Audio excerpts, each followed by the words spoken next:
Alrighty, we are moving on to Unit 4, which is electrons. Right? So just up front, this is probably one of my more textbook heavy units today and tomorrow, but that'll be it in terms of textbook stuff. FY, second semester, I don't even know if we touch the textbooks at all. So, I am not always in the textbook all the time. But we're doing electrons, right? So electrons, to get us started off, we're going to use the textbook because they're going to do a better job of explaining it better than I can do the Cliff Notes version in our notes. So with that, you have 2 papers to go along to help, guide your understanding, make sure that you're paying attention, that kind of stuff. FYI, looking at the reminders down here, I do have dates up. We're going to do another lab. My plan is to do it on Monday, but just being up front, it requires the gas to be working, and it is currently not. Somebody came out yesterday, and they couldn't fix it, so it's been escalated. So hopefully it'll get fixed. If I have to switch it with another day, like push it back, I'll do that.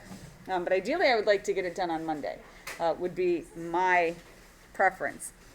And so when we do wet labs, right, not just stuff on paper and pencil, it does require closed-toed shoes.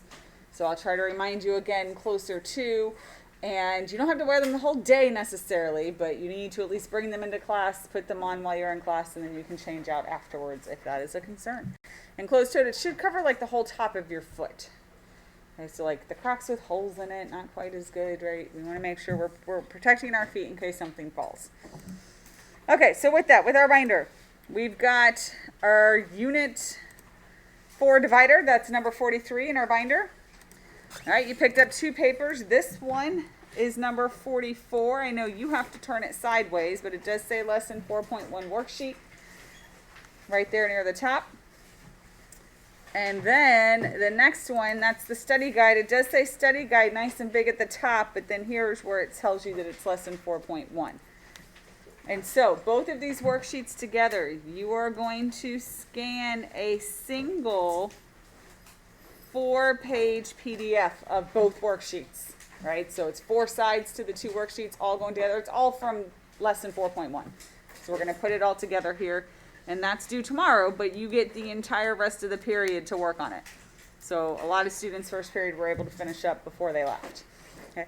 What I encourage you to do, guys, read the lesson. It's not super long. Go through and read it. Right? Don't just hunt for answers in it.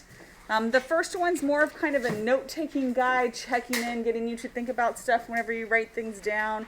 And we're starting off right after Rutherford, because this first section is going to start with Bohr. And remember, after Rutherford's model of the atom gold foil experiment, Bohr was next. So it's going to talk about atomic emission spectra, what he was doing with hydrogen, a little bit in that. Right? And then the study guide's kind of more of a, hey, after I've done the whole section, let's just go back and double check, kind of test myself and see what I remember. So that's my recommendation for you, is definitely read this section.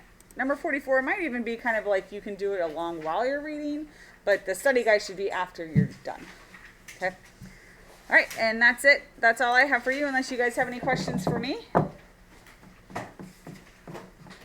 right, then let's use the period to work. Right, this isn't work on other classwork time. Let's get this done first, and then you would be free for whatever you would like to do.